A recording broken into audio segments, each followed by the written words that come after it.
This film is about learning languages using the silent way. We're following a group of Japanese on a 5-day intensive English course, and we're going to look at what they were working on every 2 hours. We'll see how the teacher taught them and explore some of the reasons why he worked the way he did. The teacher, Don Cherry, knew that the students needed to work on their pronunciation of English, so he started with this. You'll see him using a chart with coloured rectangles. Each rectangle represents a sound in American English, and the chart shows all the sounds of English. So, simply by pointing, he can refer to any English sound, create words out of sequences of sounds, and avoid the problems which English spelling would otherwise cause.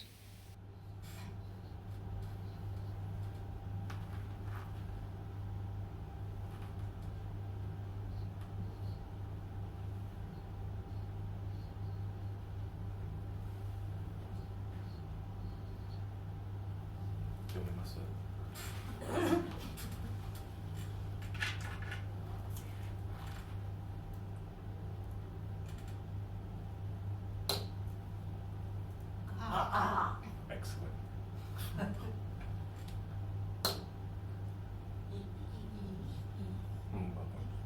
Say it.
There are a couple of things you might have noticed just now. Firstly, towards the end of the clip, when Don introduced a new sound, someone tried to say it, but ended up with one of their familiar Japanese ones. Don pointed to the rectangle for the sound the student had made, thus giving immediate, silent, completely non-judgmental feedback. Secondly, all the students' heads are up following his pointer. They're all present to the task, and that's the ideal state for learning. The way Don works, with wall charts and a pointer, and without a textbook, is part of how he keeps them present. Watch for the focus and energy in the class as we fast forward a couple of hours to almost 12 o'clock. To sound more English, students need to change the shapes they make with their mouths, jaw, and tongue, etc. In the next clip, Don introduced another sound for the first time. He helped the students home in on that sound by giving them feedback with a gesture, making a brief comment, or mouthing the sound. This is how he's able to teach silently. This is an efficient way to work because, for most people, trying to learn pronunciation by copying the teacher doesn't work very well.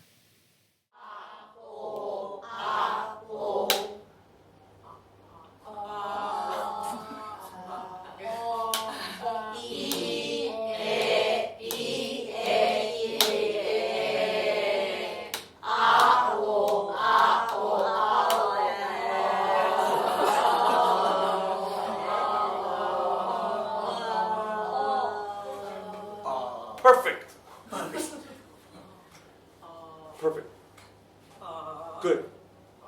Perfect. すごい。お願いします。教えてください。はい。もうちょっと。お願いします。教えてください。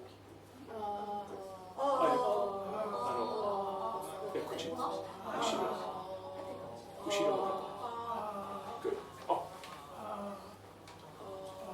Good. Good. Good. もうちょっと。Good.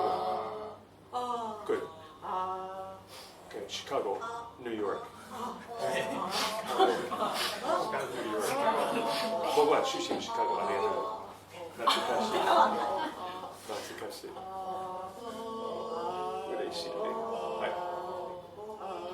すごいシカゴ。すごいシカゴ。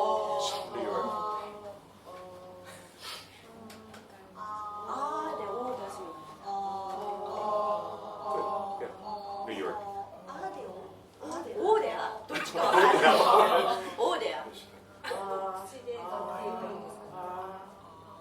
みんなの頭も口も違うからあのあとおのあたり分からない。正しい言ってるかどうか言います。はい。ちょっとニューヨーク。Good. はい。Good. This is perfect. That's perfect. Say it. Good. It's perfect. It makes sense to give high priority to pronunciation early in a course because it's one of the things students find hardest to work on by themselves. So Don is careful to spend as much time as possible on it. And also because the class will need all of the sounds of English for any of the things they will say in the rest of the course. Fast forward to about 3 o'clock in the afternoon. Don had introduced the phrase, "Would you show us your name?" using the rectangle chart, and had started the students practicing. Notice how he varied the phrase. This helped to keep the students present and avoided them losing energy and the whole thing becoming a tiresome drill. Each of them then got the chance to say either version of the question, and Don helped them to get their phrase correct. Because he knew that perfection cannot come immediately, he ensured they got plenty of practice.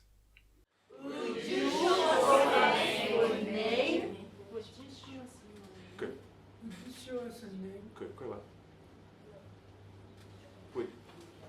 Good. Good. Good. Would you show us your name? Say it. Would you show us your name? Please. Say it. Would you show us your name, please? Would you show us your name? Would you please? Would you please show us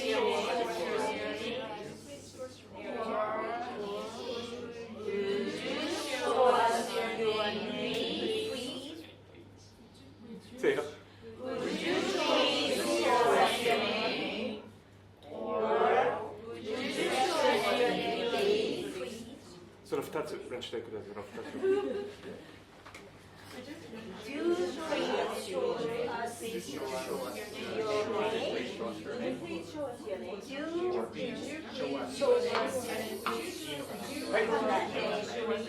Go.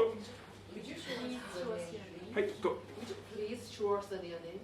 Show us your name. Go. Would you show us a name, please? Good. Would you please show us your name? Good. Would you please show your? Would you please show us your name? Good. Would you please show us your name? Good. Would you show us your name, please? Good. Would you please show us your name? Good. 3 seconds. Go. Would you please show us your name? Oh, 2 seconds. Okay. Would you please Hey, go. Would you please show us? Would you please show us your name? Good. Would you please show us your name? Good. Would you please show us show us your name? Good. Would you please show us your name? Hey, say it. Go. Would you please show us your name? Don's silence is one of his key tools. His silence means the students do most of the talking. After all, it's them that lead the practice in speaking English. And by being silent, he's better placed to give them feedback, which is what they need to improve. And the teacher's silence helps them put their attention onto their muscles rather than in their ears. When we're beginners, our ears are unreliable guides to the sounds, rhythms, and melodies of a foreign language. Fast forward to the end of the first day of the course. So the students went home after this first day's work with Don in class. But what happened to them overnight, given their minds were charged with new experiences of the English language? It's well known that skills we have practiced during the day improve during subsequent periods of sleep. It seems that in our sleep, our learning is consolidated, integrated, and our performance is enhanced. That's why, throughout this course, Don makes sure every sentence is correct and as well pronounced as possible, and then he gives the students plenty of varied practice. That way, he can be sure that students' minds are properly charged with good quality experiences on which their sleep will do its work. The class met again at 10 o'clock on Tuesday, ready to build on what they'd done the day before. Although this work was starting to pay off, Don knew there was more to do on their pronunciation. Good pronunciation takes time to develop. Fast forward to about 10:50. They're going to work on some American sounds that Japanese people find particularly difficult, th and ah.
There wasn't much content in this work. There wasn't any communicative act or interesting story or useful dialogue.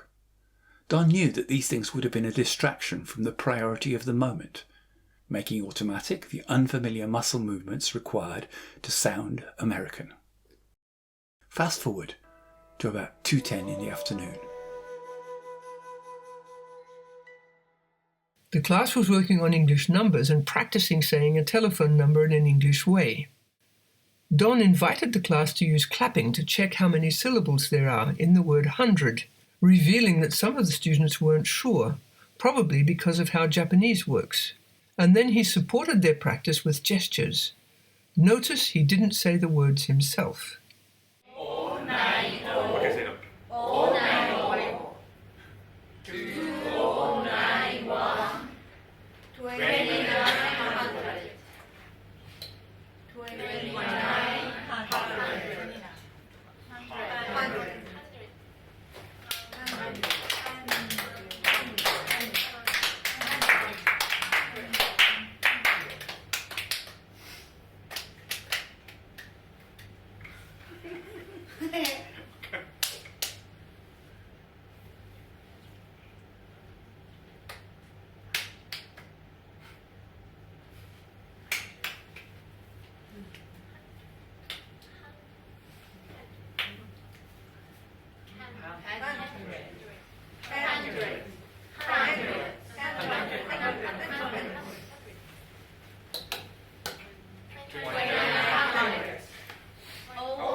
Before you do that, みんな様、お指で茎に書きましょう。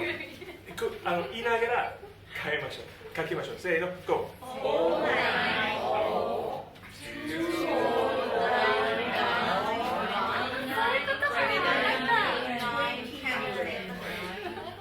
もう一回やって。楽しいよ。はい、ゴー。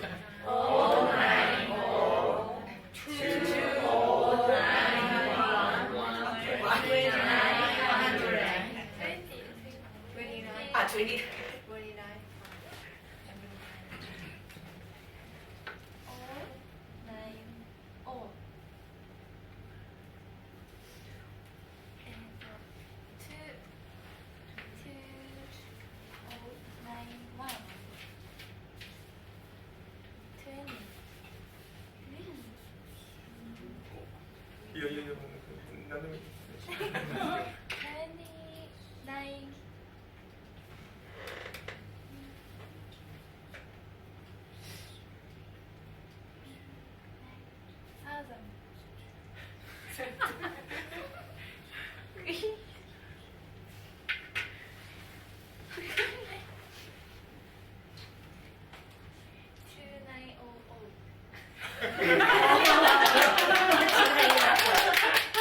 素晴らしい。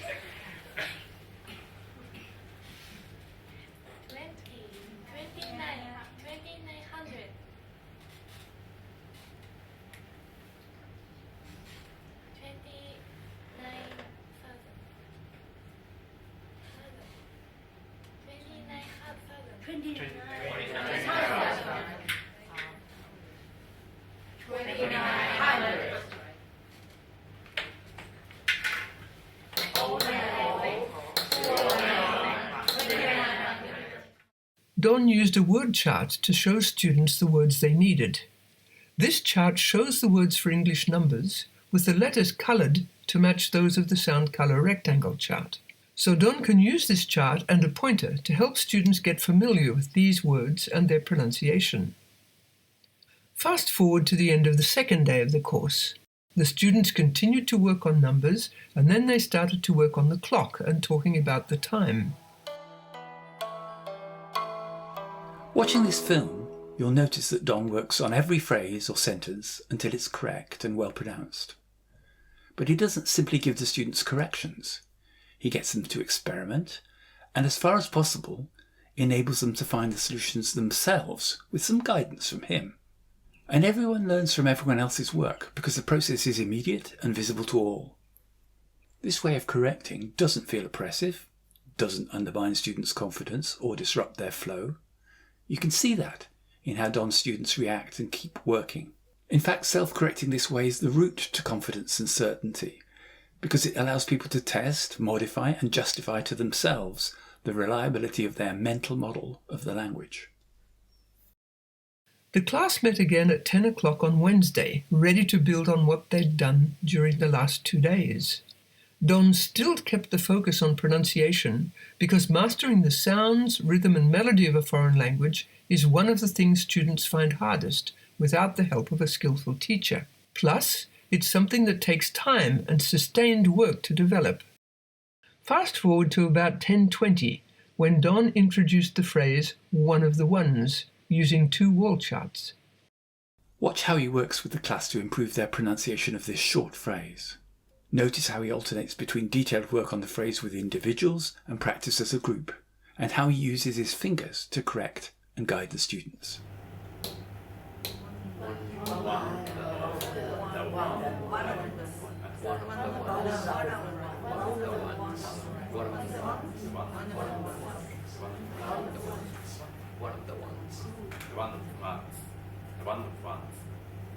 How many words?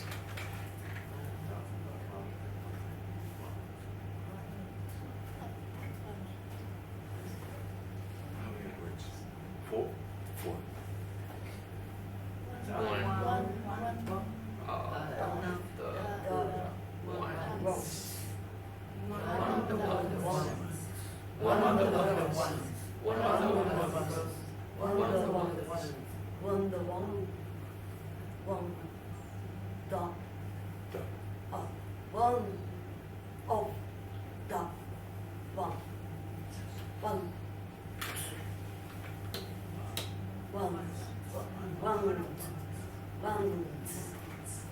One. One,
You'll have noticed how, even when Don is working with one student, everyone else is watching and listening.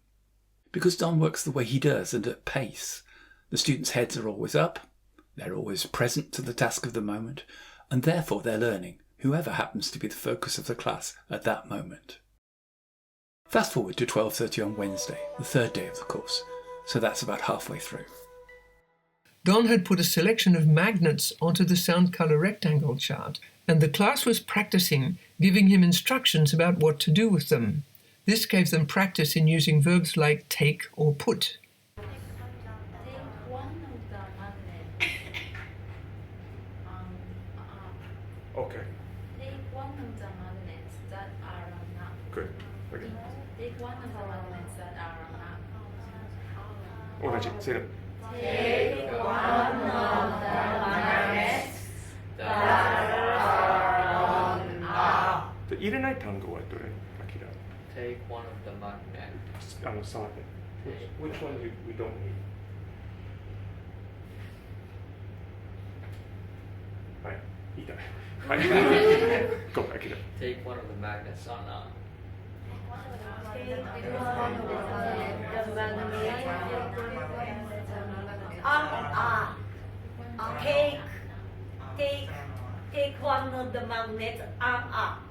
Or take one of the magnets that are on up. こうでもこうでも。 Take the magnet that are on up. Take the magnet. あ、じゃあそうしよう。これ？ Take one of あ、 the. はい。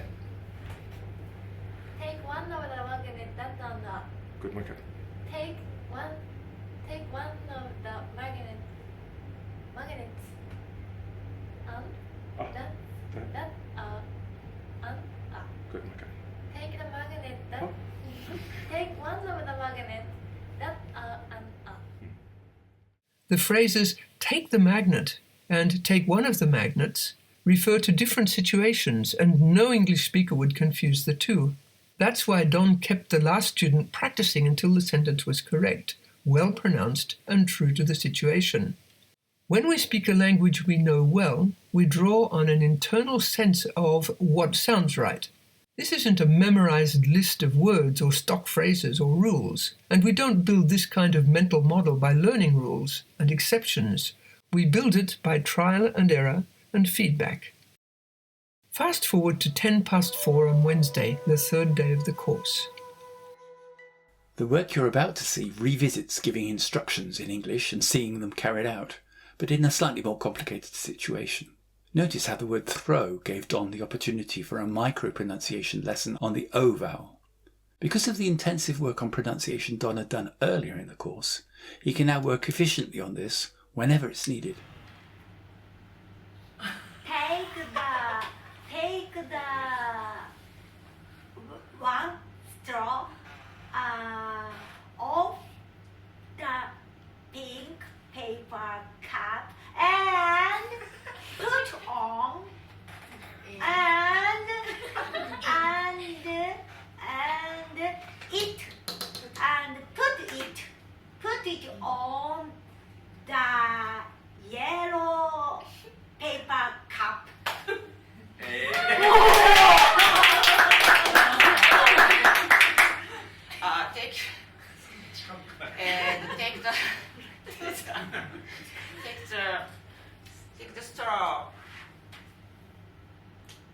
off of the ear cup and threw away.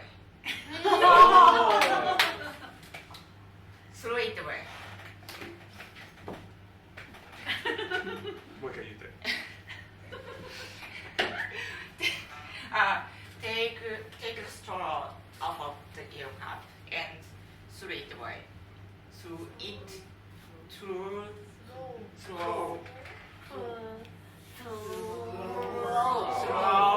throw it away. Throw it. Take the straw off of the ear cup and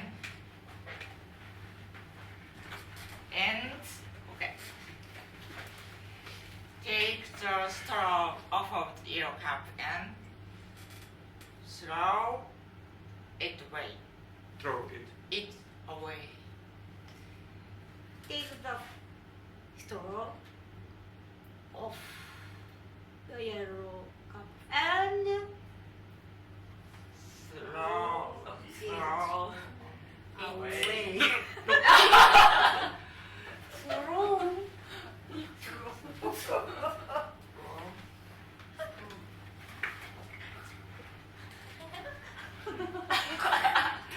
away to the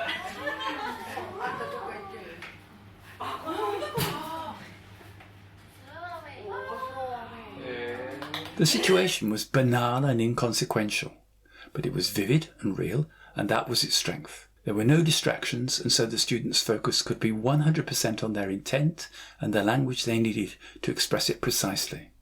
And so we've reached the end of the third day of the course. Night time, and another opportunity for what the class has been working on to become consolidated in their minds.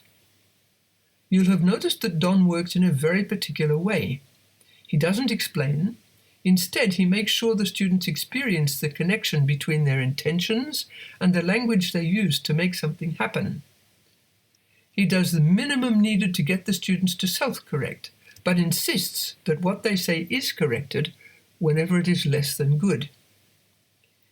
He keeps the students present, interested, and involved, but at the same time gets them to practice each phrase plenty of times. It may not be obvious, but while the students are learning the language, Don is also learning. He's learning how to teach this particular class, guided by what they do. He's not following a textbook or a preset lesson plan. He's creating the lesson moment by moment in response to whatever needs the students reveal when they speak. This is the most efficient way to teach, right at the edge of students' current capabilities, never wasting time on what they already know, and always pushing the boundary forward. And Don doesn't make the mistake of equating what has been taught with what they have learnt. We call this way of teaching subordinated to learning. The class reconvened at 10 o'clock on Thursday morning, the fourth day of the course. Fast forward to about 12 o'clock. The students were trying to get Don to play some music on a cassette player by giving him instructions. They had to be precise because Don would only carry out their instructions once the English was correct, appropriate, and well pronounced. They managed to get him to put a cassette in the player, but nothing happened when they asked him to press the play button. Then someone noticed that it wasn't plugged in, but no one knew the English word for power socket or power outlet.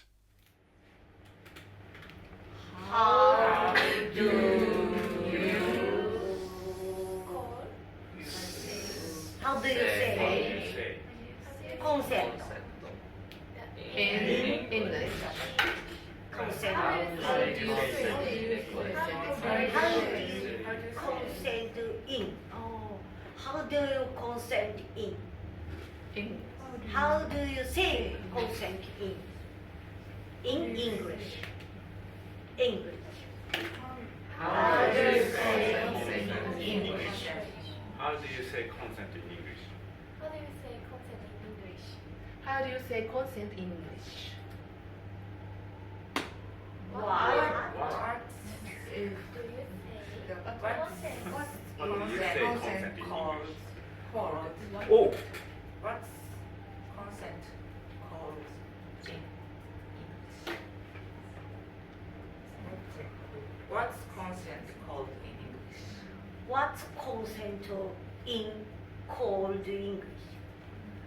What's Consent called in English? What's consent called in English? I don't know.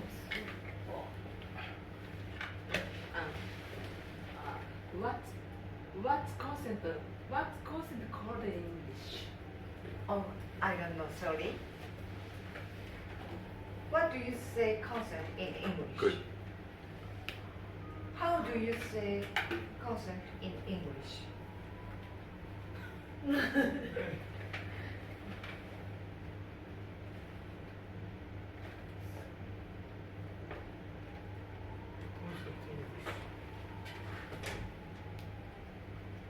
I don't.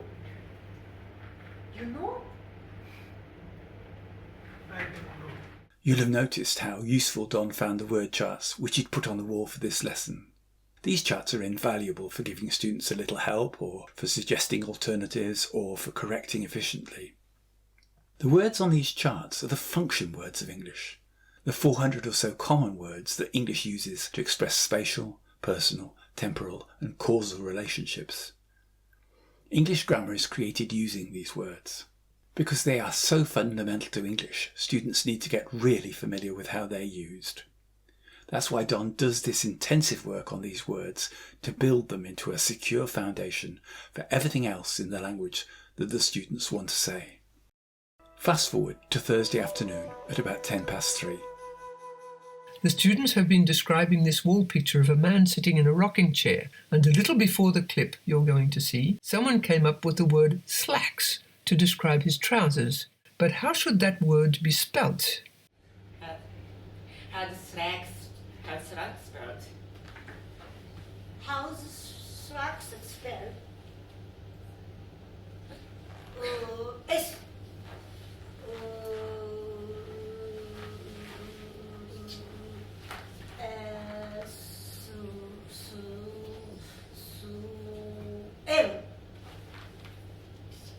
L.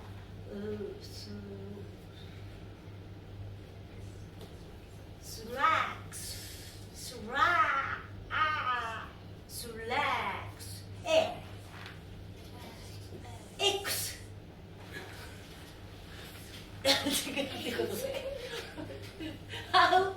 How is tracks spelled?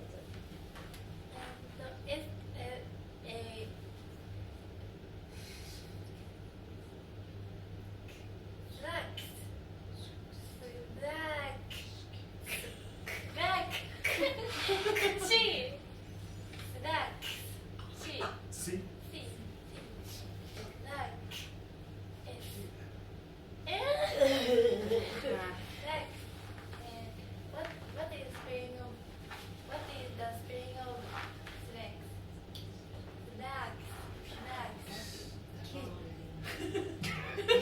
Okay.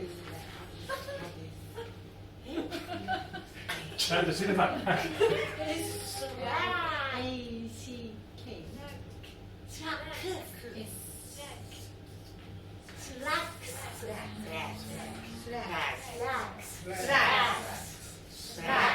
The class continued working on the picture, and this led them to explore how to describe people's postures. Legs crossed, which leg is on top? Arms crossed, which arm is under? And so on. Fast forward to the end of the day. It's the evening of the 4th day of the course. Don is careful to act so that the students realise when there is something that they don't know, or something they need to change, or something they can improve on in their English. It's these small moments of awareness that provide the impetus or energy for people to learn. For example, look again at the moment you've already seen in this film when Don introduced this particular new sound.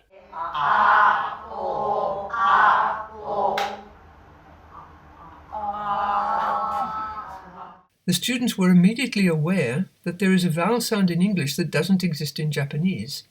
They didn't yet know how to make that sound, but they knew there was something to be worked on. And look what happened when one student was forced to realise that he wasn't certain of the stress pattern of the word 100.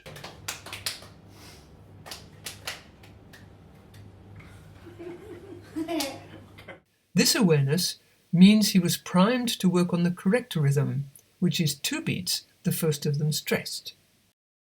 And finally, remember the moment when Don made sure everyone realised that throw away does not mean the same as throw.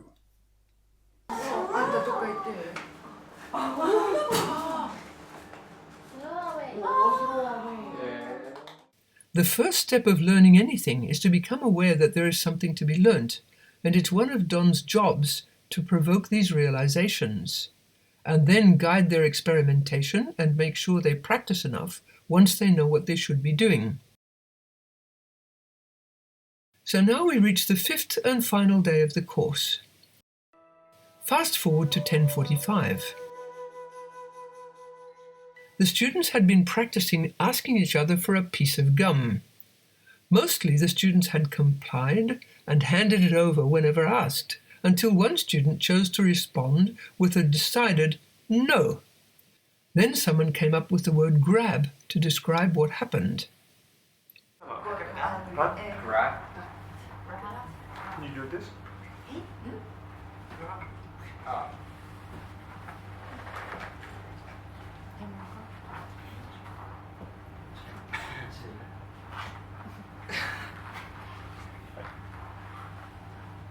Look at this.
Takako if she could have a piece of gum.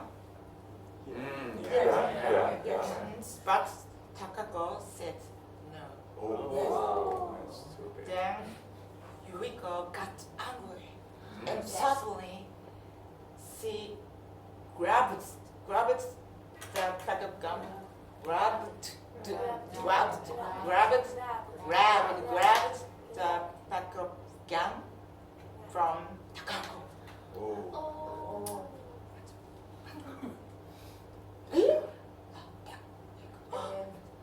Are you alright? Takako cried. Because Don is responding to what the students do moment by moment, he can never predict what will be needed next. And that's also why Don doesn't use a textbook or worksheets or preset role plays. What the students generate themselves is more than sufficient. Fast forward to 2:20 in the afternoon on the final day of the course. Don had put a cartoon on the whiteboard and the students had been making up their own stories about it. They just practiced in pairs, and now one student started to tell his version of the story. Notice how Don let the students find the correct form of the verb in the first sentence themselves, and that he didn't waste time on any explanation or teacher talk. Instead, he simply made sure the students got plenty of practice once the correct form had been discovered. Okay. One day there is a couple. Okay. One day there is.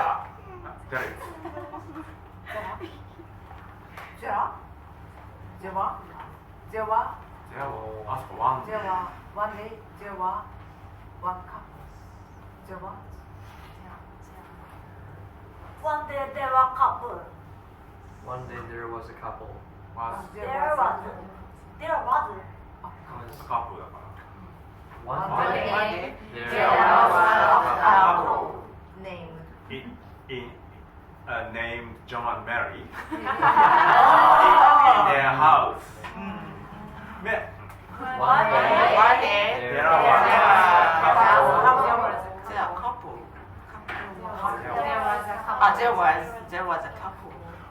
One day there was a couple in their house. In their house.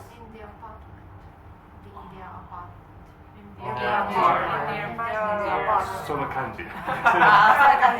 One day there was a couple in their Apartment. on the couch, sitting on the couch. One day there was a couple In their apartment. Sitting on the couch.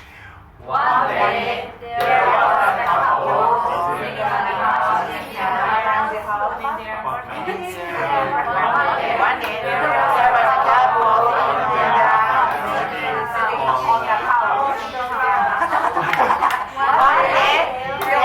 couple in the apartment sitting on By setting a fast pace and by varying unexpectedly the order of the chunks of the story, Don kept the students on their toes and forced them to raise their game so that the words came immediately and without hesitation. Fast forward to about 4:30. The class had been working on spatial relationships using words such as north and south, northeast and southeast, northeastern and southeastern, etc. Don had drawn a map of the imaginary Orange County with a few cities such as Blue City, Red City, and Green City. And then the students started practicing asking Don to move magnets to various locations on this map. Notice how Don gave them feedback on what they said, letting them work till they found their own corrections. Take the magnet, Western Orange County. Take the magnet in Western Orange County, north of Red City, and put it in the triangle. Take the magnet southeast of take the magnet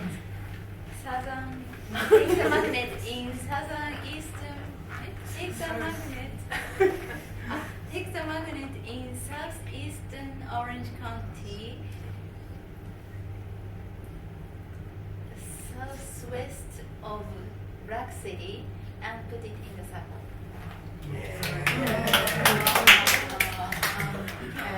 Take the magnet, Central Orange City. Take the magnet, Central Orange City. In Central Orange City. In Central Orange City. Take the magnet in Central Orange City and Orange City, north of Orange County. North of Blue City. North of Blue City, put it in the triangle. Take the magnet in Central Orange County, south of Blue City, and put it in circle. Put it in the circle. Take the magnet in the central part of Orange County, east of Blue City. Put it in that triangle.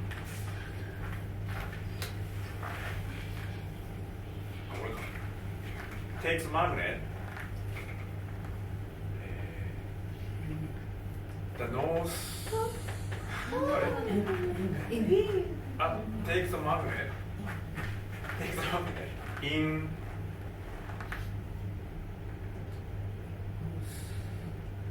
northeast.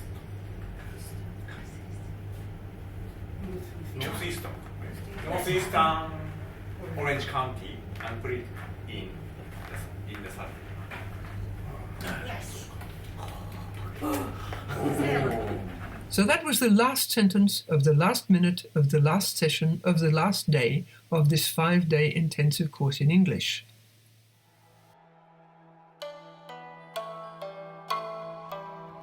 You've watched some of the key techniques that Don uses in his teaching. He works on pronunciation by putting the students' attention inside onto how they use their mouths and their muscles.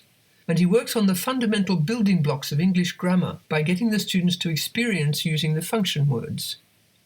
Most importantly, you've seen the way he works, saying very little himself, giving feedback, as far as possible letting the students self-correct, and giving plenty of time for varied practice. And you've also seen that right up to the last minute at 4:30 on a Friday afternoon, the students were energized, engaged, and enthused by this way of working.